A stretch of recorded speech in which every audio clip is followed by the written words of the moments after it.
Business talks के एक नए शुमारे के साथ मैं शब्बीर हंडू। एजुकेशन सेक्टर में आपने कभी सुना कि प्राइवेट इन्वेस्टमेंट का भी कोई स्कोप होता है? बिल्कुल होता है, और हमारे यहाँ पर भी है। और एक ऐसी कंपनी वजूद में आई है जो एजुकेशन में अपना नाम कमा रही है, बड़ी जिद्दत के साथ, नए तरीके के साथ, टेक्नोलॉजी को इस्तेमाल करके तालीम को एक नई डायरेक्शन दे रही है। ये कंपनी जो है, ये सनत के हिसाब से जो तकाज़े हैं उसके हिसाब से फ्यूचरिस्टिक स्टूडेंट बनाना चाहती है। ये टेक्नोलॉजी को एजुकेशन के साथ मदगम करके पुराने तरीक़ों को अब बदल रही है, और ये एक नई तर्ज़ की तालीमी जो एक एनवायरनमेंट होता है उसको वजूद में लाने की कोशिश कर रही है। ये कंपनी जो है ये ख़ुद एक सनत के साथ जुड़ी हुई चीज़ है, सेक्टर उसका इंडस्ट्री ही है, लेकिन ये दोहरा काम कर रही है। एजुकेशन को भी आगे बढ़ा रही है और साथ में प्राइवेट इन्वेस्टमेंट को भी यहाँ फ़रोग़ दे रही है। आज तक यहाँ की इंडस्ट्री में प्राइवेट इन्वेस्टमेंट का कोई बड़ा रोल नहीं रहा है, और इस तर्ज का और इस पैमाने का तो इसी कंपनी ने किया। इस कंपनी का नाम है Aspire educational services private limited. ये कुछ सालों से वजूद में आई है और अपना लोहा मनवा चुकी है, बड़े बड़े स्कूलों के साथ काम कर चुकी है, और इनका विज़न है कि ये इस पैमाने का जो इनका तर्ज अमल है और बिज़नेस मॉडल है इसको फैलाया जाए पूरी वादी में और फिर वादी से बाहर भी। ये कंपनी जो कर रही है, इसके जो तरीक़ेकार हैं, जो इसका मॉडल है, इस पे वजाहत के साथ बात हो। आज हमारे साथ बैठे हैं जुनैद कोचक साहब, जो एस्पायर में एक तो टेक्नोलॉजी और फाइनेंस के शोबों को संभाले हुए हैं। इनका तजुर्बा बड़ा वसी है। ये अमेरिका में फ़िनटेक और फाइनेंस में काम कर चुके हैं कोई 1 दहाई से ज़्यादा अरसे के लिए, तो वापस आए हैं और इन्होंने इस कंपनी में इन दोनों शोबों को संभाला हुआ है। आज ये हमें बताएंगे ASPL जो शॉर्ट नेम है इसका कंपनी का, इसमें जो ये शोबे काम कर रहे हैं, जो ये नए तर्ज के बिज़नेस मॉडल के साथ सामने आए हैं, इसको पूरी वजाहत के साथ इनके साथ बात होगी। आपका इस्तकबाल जुनैद। बिल्कुल शुक्रिया शबीर साहब, पहले तो ये अपॉर्चुनिटी देने के लिए, यहाँ हमें बुलाने के लिए, अपने प्लेटफॉर्म पे हमको मौका देने के लिए कि हम अपनी स्टोरी, अपनी जर्नी लोगों के सामने रख सकें।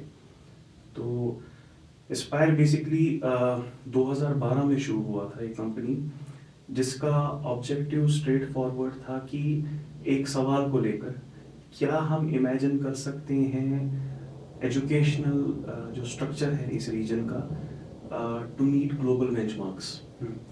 तो उस सवाल को जहन में रखते हुए हमने ये कंपनी का इख्तिताम किया था 2012 में।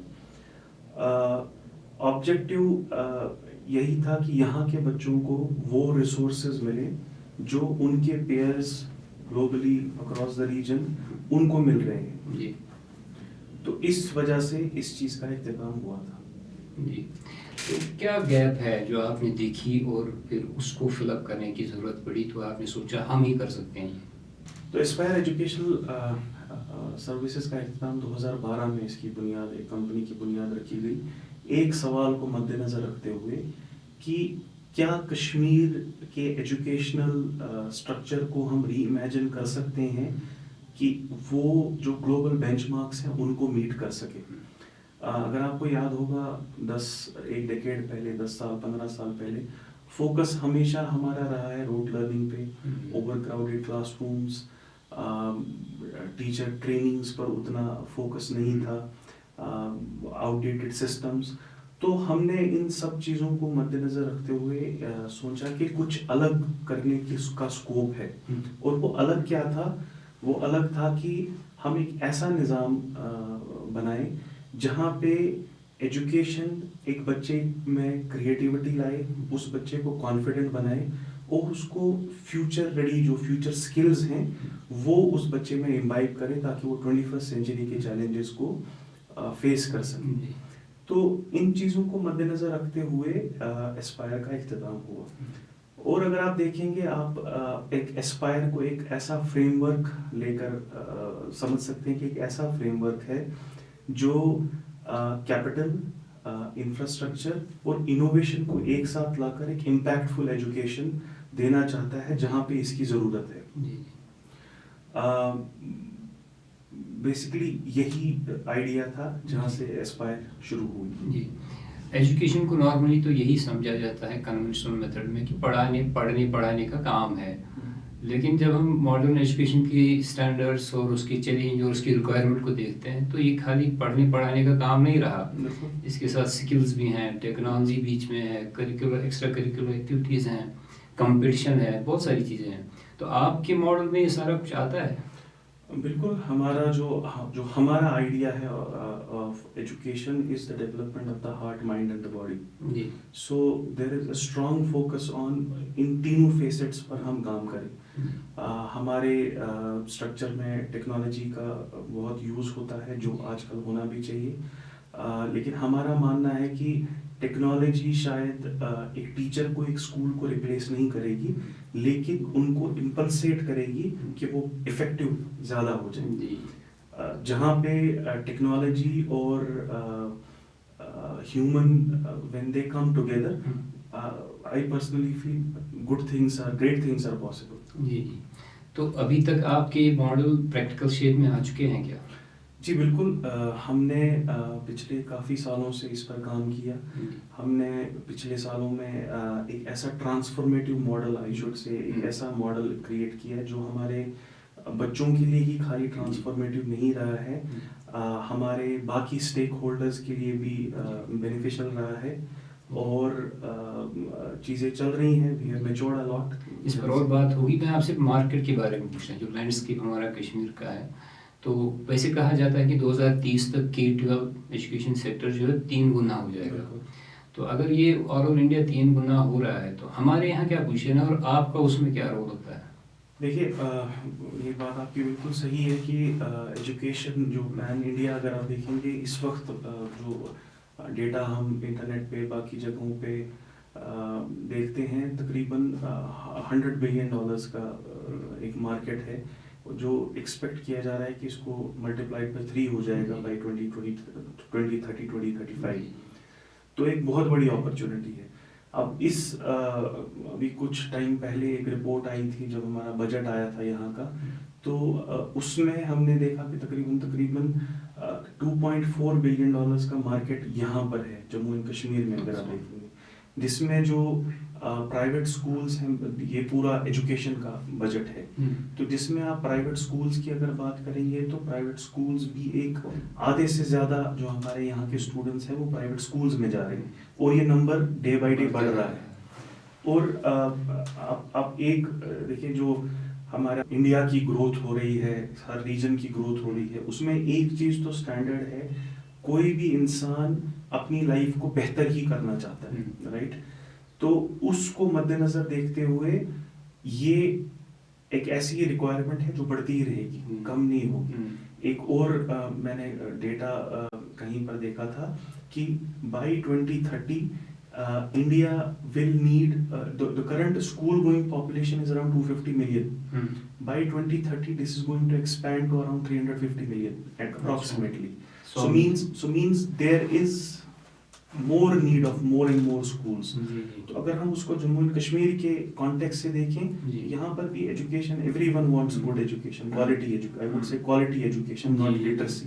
तो उस पर हम फोकस करें तो there is a huge market जिस पर हम, जैसे कहा जाता है कि 46% प्राइवेट स्कूल का क्वांटम है, शेयर है ओवरऑल स्कूलिंग में, तो ये तो आप कह रहे हैं कि बढ़ता ही जाएगा, इसको 3 गुना होना है लगभग। तो आपकी कंपनी ASPL जो है, ये आप कितना शेयर देख रहे हैं कि जो आप इसमें कैटर कर सकते हैं? देखिए, मार्केट बहुत बड़ा है, राइट? मार्केट का अगर हम देखें तो अगर हम इसका 5 से 10% भी ले तो it's a huge number. For me, I think besides the numbers, what is more important is creating an ecosystem and framework जो तालीम का जो स्टैंडर्ड है उसको एक नेक्स्ट लेवल पर लेकर जाए। बिकॉज जहाँ भी, as I said, quality education एक हर इंसान की एस्पिरेशन है। तो जब आप क्वालिटी देंगे, जब आप अपनी एजुकेशन को इस लेवल पर लाएंगे जो करंट नीड को मीट कर रहा है, तो वहाँ पर तो ट्रैक्शन होगा, उसमें दो राय नहीं है। एक सिंपल सी एग्जांपल है, कई साल पहले बड़ी बड़ी कंपनीज, गूगल, माइक्रोसॉफ्ट, एप्पल, ये लोग इंजीनियर्स हायर करते थे, आज भी बेशक करते हैं, लेकिन आज ये उन लोगों को देखते हैं जो कोलैबोरेट कर सकें, जो क्रिएटिव हो, जो कम्युनिकेट कर सकें। सही है। तो इन चीज़ों पर अगर हम, क्योंकि उनने ऐसा निज़ाम खड़ा किया है कि वो किसी को भी ट्रेन कर सकते हैं टेक्नोलॉजी में 6 महीने में, 1 साल में, लेकिन इनको ऐसे इंसान चाहिए जो आउट ऑफ बॉक्स सोल्यूशन ढूंढ सके। और उस चीज़ पर हमारा फोकस, ये ऐसी चीज़ नहीं है जो हम किसी को सिखा सकते हैं कॉलेज गोइंग ग्रेजुएट को। ये वैसी चीज़ें हैं जो आजकल के ग्रास रूट लेवल से हमें काम करने की ज़रूरत है। सही। तो हमारी कंपनी इन चीज़ों पर काम कर रही है कि हम एक कैटलिस्ट बने, एक चेंज बने कि पढ़ना क्या है, पढ़ाना कैसे है। जो 21st सेंचुरी के नीड्स हैं उनकी अलाइनमेंट में हम काम करें। जी, असल में मैं यही पूछने वाला था कि अब अगर आपकी ये यूनिकनेस देखी गई तो बाकी स्कूल जो यहाँ है, मेजर स्कूल कई सारे बहुत अच्छा काम कर रहे हैं, तो उनमें आपको लगता है कि ये पूरा मॉडल ऐसे जैसे आप डिस्कस कर रहे हैं ऐसा नहीं है? नहीं, बिल्कुल ऐसा।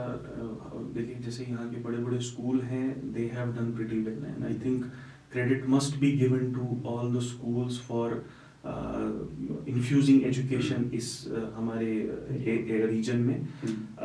हर स्कूल ट्रांसफॉर्मेशन के जर्नी से जा रहा है, कोई पीछे है, कोई आगे है। हमारा जैसे मैंने पहले कहा कि हमारा फोकस है एक इकोसिस्टम बनाना। तो I think it will not be wise for me to pitch against कि हम कुछ बेहतर कर रहे हैं और वो नहीं कर रहे हैं। हर कोई एक कोशिश कर रहा है, और मैं स्ट्रांगली बिलीव करता हूँ कि हमारी जैसी ऑर्गेनाइजेशन जो स्कूल्स को सपोर्ट करने, हमारा मेन कोर तो स्कूल्स को सपोर्ट करना है। स्कूल्स को सपोर्ट करने में अगर हम कोलैबोरेटिवली काम करें, आई think the impact will be broader and deeper. So I would look at जो भी यहाँ के बड़े बड़े स्कूल हैं, at some time in future that we work together so that we grow together and create a bigger impact. Covid के आने के बाद तो एडटेक्स का एक ज़माना आ गया, उन्होंने तो पूरी चेंज कर दी। आपकी टेक्नोलॉजी पे तो काफ़ी जोर है, वैसे पूरी दुनिया में टेक्नोलॉजी पे ही जोर है एजुकेशन सेक्टर में, तो आपका इस फील्ड में कितनी प्रोफिशिएंसी है, कितनी कैपेबिलिटी है, और आपने कोई सॉफ्टवेयर वगैरह डेवलप किए हों तो बताइए। देखिए, इस पर हमारा एक स्ट्रॉन्ग फोकस है। हमारी एस्पिरेशन है कि हम एक अपना स्कूल ERP बनाएं जो टेलर मेड हो स्कूल की नीड्स को लेकर। Because obviously when you work in a system you understand the needs better than how any corporate software company works, right. तो उस पर ये हमारी एक एस्पिरेशन है जिस पर हम काम करना चाहते हैं, लेकिन रिसोर्सेज वी डोंट, उस वक्त रिसोर्सेज नहीं है, बट इंशाल्लाह इन फ्यूचर में। But in the mean time हमने काफ़ी इन हाउस सोल्यूशंस पे काम किया है जिसमें बोथ एकेडमिक्स और नॉन एकेडमिक्स को सपोर्ट कर रहे हैं।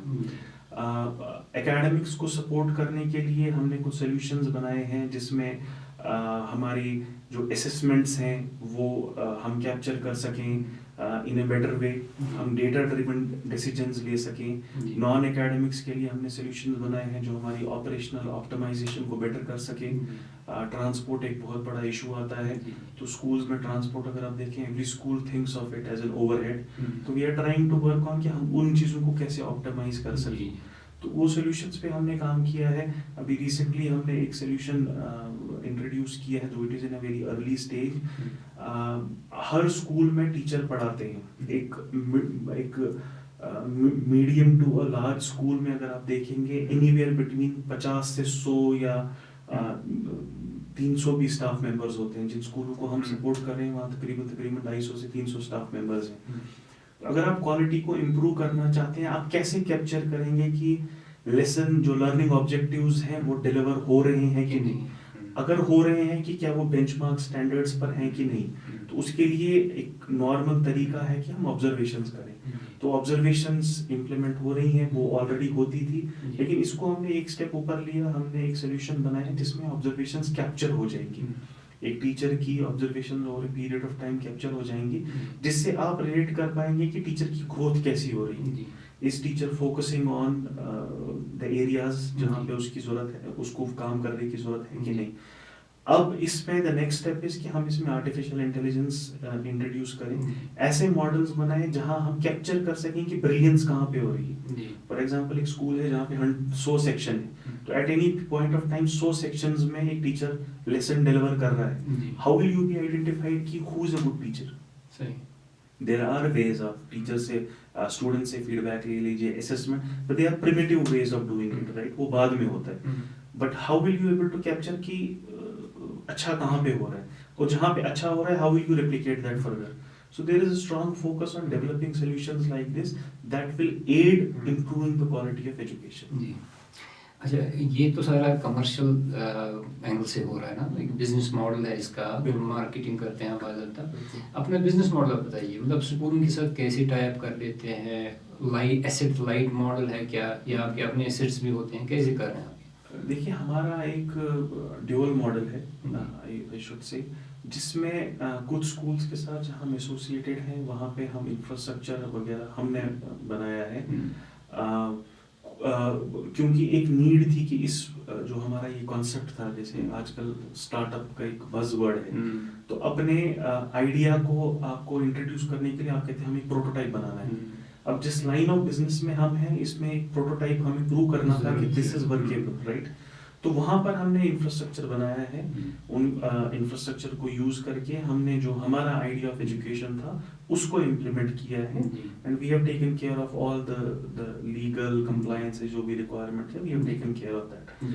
सो once we were able to prove this idea, we understood कि अगर हमें स्केल करना है, अगर हमें कुछ इम्पैक्टफुल करना है, तो उसके लिए हमें स्केल करने की जरूरत है. लेकिन एक इंफ्रास्ट्रक्चर बनाना ये कैपेक्स हेवी मॉडल होता है. तो वहां पर हमने क्या किया, वी रियलाइज कि हमें एक पार्टनर लेड मॉडल भी शुरू करना चाहिए. उस पार्टनर लेड मॉडल में क्या है कि जो हमारे पार्टनर्स हैं, they come up with the infrastructure, we come up with the pedagogy, academic curriculums, technology, SOPs, management services, and everything that a school needs essentially to run. So we come up with that. So that is the model that we are looking at expanding further. ठीक है. अगर एक नए school के साथ आपका ऐसा कोई मॉडल होता है, तो आपका ब्रेक इवन आपके प्लान के हिसाब से कब हो जाता है? देखिए, ये बहुत इम्पोर्टेंट सवाल है, क्योंकि at the end of the day कोई कुछ भी करना चाहे तो फाइनेंस, पैसा is the core of it, right. हमने जो हमारा ऑपरेशनल मॉडल है, उसको हमने अल्हम्दुलिल्लाह over period of time mature किया है कि जो भी ओनर्स हैं या जो भी मैनेजमेंट हैं स्कूल के, they will be able to predict कि how things are going to be, right. We have standardised cost heads, we have standardised कि कहाँ पे हमारे बजट का कितना पैसा जाना चाहिए. तो उस हिसाब से हमने एक इकोसिस्टम ऐसा बनाया है where you will be able to predict कि what next, and the focus will be कि quality of education पर impact नहीं होना चाहिए. So that is something that we have worked on. Based on this, 5 से 6 साल is something that we essentially look at for a break even from an operational point of view. Right. Is what we look at. But हाँ, इसमें फिर बहुत सारे factors impact आते हैं. Geographical location क्या है, आपका स्टूडेंट इनटेक क्या है, there are lot of factors that come into picture, but 5 to 6 years is something that we essentially look at. Geographical location से मुझे याद है कि अभी श्रीनगर के बाहर आपकी प्रेजेंस कहाँ पे है और कहाँ का एक्सपेंशन का प्रोग्राम है, और आप पैन इंडिया बनने की कभी सोच रहे हैं? इंशाल्लाह उम्मीद तो है कि one day we will move out of this region. अभी हमारा फोकस सेंट्रल कश्मीर में है, जहाँ पे हम स्कूल्स के साथ काम कर रहे हैं. But we have already signed some MOUs जहाँ पे we want to create a presence in footprint, जो हमारे नॉर्थ साउथ कश्मीर का एरिया है. तो उसमें हम कोशिश कर रहे हैं. इनफैक्ट कुछ MOU साइन हुए हैं, so we should be able to see more schools coming under our ecosystem that will be expanded north south Kashmir में इंशाल्लाह. तो पैन इंडिया बनने में क्या कोई हर्डल है या कि आप अभी वेट कर रहे हैं? नहीं, बिल्कुल नहीं. We are just trying to take it slow, क्योंकि ये एक ऐसा मॉडल है, see how we look at it, ये एक ट्रांसफॉर्मेशनल मॉडल है. हम रियलाइज करते हैं कि ये एक ऐसा मॉडल है जिसमें हम एक बच्चे की we deal with lives, human lives, right. और इसमें हमें चाहिए कि हर दिन we ace what we are doing, because a day lost in a child's education is a day lost forever. You will not be able to compensate that. So we want to make sure कि जो model है ये perfect हो, ये एक benchmark हो across schools, उससे नीचे is not acceptable quality of education. तो उस पर हम काम कर रहे हैं. एक बार ये रेप्लिकेशन इस रीजन में हमारा पेनिट्रेशन हो जाए, तो we are looking at expanding pan India, and I would say we are looking at our ultimate goal should be to be a global brand. Right. Because देखिए आजकल की एज में एक बच्चे की नीड जो कश्मीर में है, जो केरला में है, जो कीनिया में है, वो सेम है, राइट? अगर आप उस मॉडल को परफेक्ट करते हैं, the world is out there where you can go and explore things. तो जब इतना एक्सपेंशन माइंड में है तो हमें फिर फाइनेंस की बात भी करनी चाहिए. तो आपका फाइनेंशियल मॉडल क्या है? देखिए ये एक बहुत इम्पोर्टेंट और अच्छा सवाल है. आई एम ग्लैड आपने ये पूछा. बिफोर आई गेट टू हमारा फाइनेंशियल मॉडल क्या है, मैं आपका जो ये पॉडकास्ट देख रहे हैं उनका अटेंशन लेना चाहता हूँ कि कोई भी आइडिया हो, किसी भी फील्ड में हो, टेक्नोलॉजी हो, हेल्थ केयर हो, एजुकेशन हो, finance sits at the core of it. You need money to translate any idea into reality, right? दुनिया भर में बहुत सारे इंस्ट्रूमेंट्स हैं, डेट इंस्ट्रूमेंट्स हैं, किसी के पास अपना पैसा है, प्राइवेट इक्विटी है, right? There are lot of instruments that the world has seen. आप इंडियन स्टार्टअप जर्नी की बात करें तो private equity sits at the core of it, right? आप मिडिल ईस्ट एक्सपेंशन जो पिछले 3 डेकेड्स में हुआ है, private equity sits at the core of it. You talk about any big company from the west, it started with a private equity, eventually went. So but alhamdulillah, one of the good things is जो हमारा model है, it is based on private equity. So it is something in a region like Kashmir, I think we should celebrate that we have been able to accomplish this. लेकिन on the hindsight, the difficulty is lack of awareness. And I think platforms like Khan will play a very crucial role in making people aware about private equity. What private equity means and how it works. Exactly. Because that is the need of the hour. See, you can have a mixed match between private equity, debt, right? लेकिन मुझे लगता है हर किसी चीज को बड़ा बनने के लिए कहीं ना कहीं प्राइवेट इक्विटी, वो फिर 2 दोस्त हो, वो हस्बैंड वाइफ हो, फादर हो, राइट, फैमिली, तो प्राइवेट इक्विटी कहीं ना कहीं बनती ही बनती है. तो आपका कहना है कि आपका एसेंशियली सारा ही जो फंडिंग है वो प्राइवेट इक्विटी से ही आता है. बिल्कुल. So you have completely relied upon it and worked with it. Yes, alhamdulillah, we have worked on it. We have struggled a lot, but we have come a long way. We have matured this thing, and we have raised good amount of capital कि जिससे हम वहाँ पहुँचे हैं जहाँ हम आज हैं. यही मुझे पूछना था कि कैपिटल एफिशिएंसी कैसे बनती है. यहाँ से आप एक्सपेंशन भी कर रहे हैं, कुछ एसेट्स भी बिल्ड कर रहे हैं, पहले किए हुए हैं एसेट्स आपने, बिल्कुल अब थोड़े और कर रहे हैं, तो इसकी एफिशिएंसी पे कोई असर तो नहीं पड़ता? कैसे बैलेंस होता है? देखिए, एज आई सेड, हमारे आइडिया को हमें इंट्रोड्यूस करने के लिए एक प्रोटोटाइप बनाना जरूरी था. And the line of work we are in is capex intensive, right? That is taken. For example, an Uber concept like Uber or Airbnb. Technically, Uber does not own a car, right? Airbnb does not own. But the line of work that we were in, हमें capex की तरफ investment करना जरूरी था. But alhamdulillah, where we started and where we are, asset heavy से we are going to asset light. Okay. So there has been a shift. And जो मैं ये आपको expansion की बात कर रहा था, that all is driven on asset light model. Okay. So that is going to create value for our investors. That is going to create as a company, and it's going to have a strong footholding when it comes to the financial system. सादा लफ्ज़ों में ऐसे कहेंगे कि पहला जो आपने MVP जो आपने कहा था मिनिमम वायबल प्रोडक्ट, पहले जो टेस्टिंग फेज था उसमें आपने एसेट तो क्रिएट कर ली है, उसमें कंजप्शन भी पैसे की हो गई, लेकिन आगे की एक्सपेंशन सारी वो होगी जहाँ पे एसेट लाइट होगा. आपको एसेट तो वहीं के होंगे जहाँ से आप एग्रीमेंट करने वाले होंगे, तो आपका सिर्फ वो होगा जो आपकी सर्विसेज में आता है, तो उससे आपके ऊपर कैपेक्स का प्रेशर नहीं पड़ने वाला. थोड़ा बहुत कैपेक्स हमें और डेवलप करना है, क्योंकि जिन स्कूलों को हम इंफ्रास्ट्रक्चर वगैरह सपोर्ट करते हैं उनकी कैपेसिटी डिमांड्स को मीट करने के लिए, but over a period of time हमारा आइडिया है कि हम कैपेक्स लाइट मॉडल की तरफ ही जी. इन्वेस्टर भी, जब आप प्राइवेट इक्विटी की बात कर रहे हैं और आपने पहले भी बहुत पैसे उठाए हैं मार्केट से और लोगों ने दिए खुशी से और आपका काम भी बहुत अच्छी तरह से चल पड़ा, नए इन्वेस्टर अगर सुन रहे हैं तो फिर उनके लिए आप कैसे ये बताएंगे कि वैल्यूएशन आपकी कैसे बनती है? आपका मॉडल चूँकि यूनिक है और इसकी वैल्यूएशन भी यूनिक होनी चाहिए, वो कैसे होता है? देखिए, ये भी एक अच्छा क्वेश्चन है, क्योंकि हर इन्वेस्टर का हक है समझना कि अगर वो एक फेस वैल्यू ऑफ शेयर है जो 10 रुपये है या 100 रुपये है, उस पर अगर एक प्रीमियम अमाउंट पे कर रहा है तो क्यों पे कर रहा है.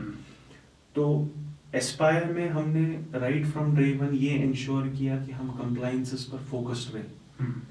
काफ़ी बार गिर गए, काफ़ी बार गलतियां हुई, चूके, बट वी इंश्योर्ड कि हम उनको ठीक करें। हमने वैल्यूएशन की बात आती है तो ministry of corporate affairs, income tax के स्ट्रिक्ट रेगुलेशंस हैं। They have identified only handful of people who are SEBI certified who can do your valuation. Right. So it's not anyone. This is ये एक regulation कुछ साल पहले ही हाँ जी। my knowledge कुछ साल पहले ही आया था, उससे पहले कोई भी कर लेता था। तो we hire people from outside.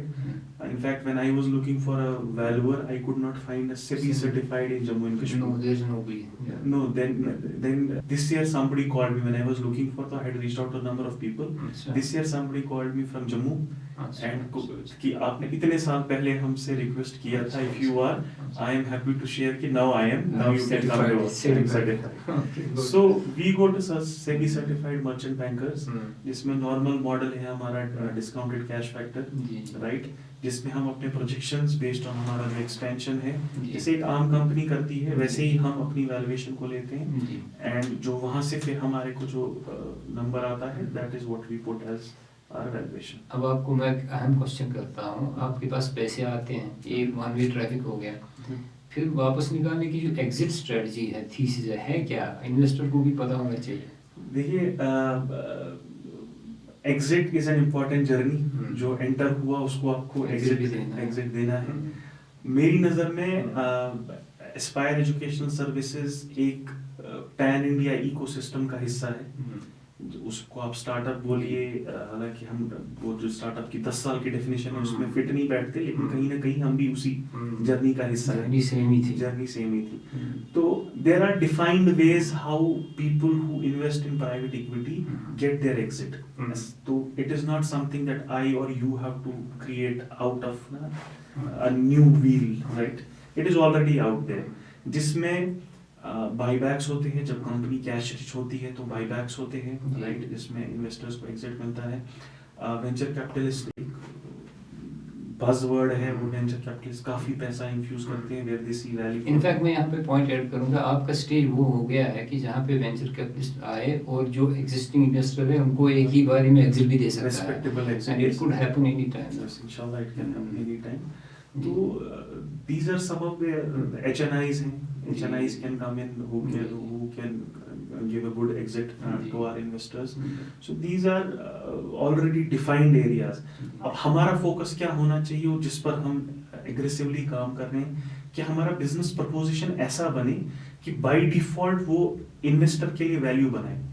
जब इन्वेस्टर के लिए वैल्यू बनेगा, आई एम कॉन्फिडेंट कि एग्जिट स्मूथ और प्रॉफिटेबल मांगेगा नहीं कोई।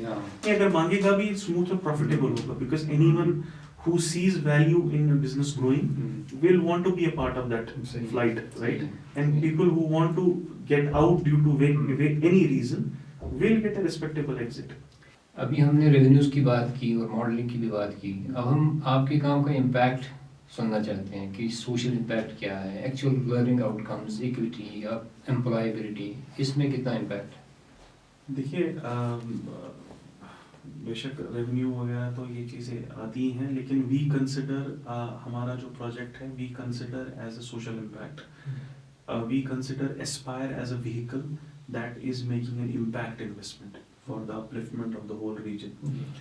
तो मेरे लिए personally, if you ask me, I think the equity will be कि हम हमारे जिन बच्चों के साथ हम इन्वॉल्व हैं through various schools, what is the impact that they will make, how creative and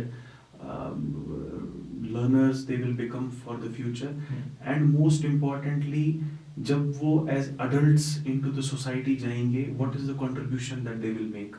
I think that is a legacy, that is something that we need to work on and we are working on, because that is something that will create an impact. Employment की अगर हम बात करें तो अक्सर हम कश्मीर में कहते हैं कि there is dearth of employment, but how I look at it, if we take this model, if we take a private equity model, get into hospitality, get into health care, get into education, I think there is a lot that can happen. तो that is how, because ऐसे ही initiatives employment generate करते हैं, जी जी। तो there is an impact. अब इतना बड़ा स्ट्रक्चर और इतनी अच्छी कंपनी जो आपने बना रखी है, इसके पीछे एक टीम है, तो वो टीम कौन सी है, क्या कैसे किस टाइप के लोग हैं और क्या एक्सपर्टाइज उनमें? अल्हम्दुलिल्लाह we are blessed with a good team. जो भी लोग इस प्रोजेक्ट के साथ इन्वॉल्व हैं, this is their living. So ऐसा नहीं है कि Side hustle नहीं है देयर किसी इज का। No side hustle. Hmm. So if I have to be honest personally, if खुदा न खास्ता, which I'm sure it will not, if this goes down, my life goes down. So there's a lot at stake, and so is, I mean, there are people in the team who have given up a lot, who have given up lucrative careers to ensure कि Aspire sees the light of the day, and I'm sure there is a great future ahead. Um, we have a board of directors. We ensure कि हम compliances पर focus हमारा रहता है, तो that's how we are structured. अगले 5-7 सालों में आप अपना फुटप्रिंट और इम्पैक्ट कितना बढ़ता हुआ देख रहे हैं? देखिए, फुटप्रिंट की हमने बात की। इमीडिएट हमारा गोल है कि हम यहाँ पर पेनिट्रेट करें जो यहाँ पर रिक्वायरमेंट है। If I look eight numbers, 12 से 15,000 students is something through various schools that I'm looking at around 12,000 to 15,000 students जिन पर जिनको हम अपने ecosystem में लाएं through one way or the other. But as I said, I think numbers is, I think it is a game that we should not ना उसके पीछे भागने से कुछ नहीं मिलेगा। अगर हम excellence की तरफ भागेंगे, education एक ऐसी need है जो हर कोई aspire करता है, एक good quality, ज़रूरत भी है एक good quality education। तो अगर हम excellence पर focus करेंगे, I think numbers will follow। And अगर मैं कंपनी की बात करूं, जैसे मैंने पहले भी कहा, हमारा जो विजन है जम्मू कश्मीर रीजन में अपने आप को एस्टैब्लिश करना, उसके बाद pan India, and I think once we are able to do that, then the world is flat out there. आजकल opportunities don't stop on borders, you can go anywhere. Parents और educators या फिर entrepreneurs, इनके लिए आपकी क्या message रहेगी from the point of view of the company? Parents के लिए मेरी एक खास मैसेज है, क्योंकि अभी भी मैं देखता हूँ, अभी हमारे रिसेंटली नीट के रिजल्ट्स आए, बाकी चीज़ें आई, राइट, तो I still see there is a focus on ना कि पेरेंट्स का एक पुश रहता है। मेरे ख्याल से आजकल पेरेंट्स नीड टू रियलाइज कि हम can be focus on creating confident children who are confident, who have the skills जो आजकल की सेंचुरी में चाहिए, क्योंकि world has moved ahead. I think we need to keep pace with that, and most importantly I think parents need to give room for their children to identify what they are meant to be and not what society wants or expects from them. I think we are driven more by the society. Teachers, I think for me, and I always say it, जो भी हम काम कर रहे हैं, I cannot go and teach everywhere. Teachers are the forefront warriors for us, and we have to have a strong focus on teacher development, ensuring that they acknowledge कि ये इस system, ये जो vision है हमारा, they are a shared part of this vision, so they have to share this vision. Unless and until वो नहीं होगा, I don't think we'll be able to ignite that spark that we are looking at. And for entrepreneurs, see, working in a place like Kashmir, it is not easy. We all know that there are hurdles. But I think it needs a lot of resilience, it needs a lot of patience. You have to be very focused on your goals. Right. So keep up grinding, keep doing what you are doing, because हर कोई छोटा step that they are taking towards their goal, I think that makes sense. And they may fall, because हर कोई चीज़, I mean, many a times आपने कुछ शुरू किया, it may not work out, right? एक होता है ना, जैसे आपने कहा MVP, it may not work out. That is okay. In every failure also there is a learning. Right. So we have to keep on going. जी, जुनैद साहब, आप ये बताइए, लोग जो सुन रहे होंगे, उनमें इन्वेस्टर भी हो सकते हैं, उनमें ऐसे स्कूल भी हो सकते हैं जिनको आपकी सर्विस की ज़रूरत पड़ रही होगी, तो उनको कांटेक्ट करने का क्या तरीका है? सर वो हमें ईमेल कर सकते हैं info@aeipl.co.in. Ji They can reach out to us personally, they can reach out to you through your medium. ठीक है So we are happy to help anyone who needs help. The idea is कि हम collaborate करके Okay. education का जो standard है उसको हम better कर सकें. विवेक साहब शुक्रिया आपका, आपने वक्त निकाल के हमारे साथ बातें की और स्कूल के बारे में बोला, अपनी कंपनी के बारे में बताया कि मॉडलिंग कैसे काम करती है। नाजरीन, ये जो मॉडल है हमारे यहाँ तो कई कोशिशें पहले भी हुई थी, जैसे हमारा इस्लामिया स्कूल का मॉडल था, बड़ी कोशिशों से वो भी बनाया गया था। उसके बाद मिशनरीज आए, उसके बाद दूसरे स्कूल भी खुले हैं, सब ने अपना अपना रोल किया, अदा किया। लेकिन बदलते ज़माने के साथ नई जहत, नए तरीके, नए चैलेंज और ज़माने की जो तकाज़े होते हैं उनके तई हमें पूरा होशियार रह के नई कोशिशें करनी पड़ेंगी। बिज़नेस टॉक्स की सीरीज़ का मकसद यह है कि आपके सामने हम नए नए तजुर्बात जो यहाँ होते रहते हैं बिज़नेस में, स्टार्टअप्स में, या कुछ ऐसे मॉडल जिनमें एक्सपेरिमेंटेशन होती है रहती है, जैसे कि AESPL का मॉडल है, ताकि आपको पता चले कि हमारी सोसाइटी में जो नई चीज़ें सामने आ रही हैं जिनसे तरक्की होगी, सनत की तरक्की होगी और एम्प्लॉयमेंट की भी जनरेशन होगी। आप हमारे साथ जुड़े रहिए और हमारे जो अगले एपिसोड आते रहेंगे उनमें हम नई चीज़ें सामने लाते रहेंगे और आपको उनकी खबर देते रहेंगे। शुक्रिया।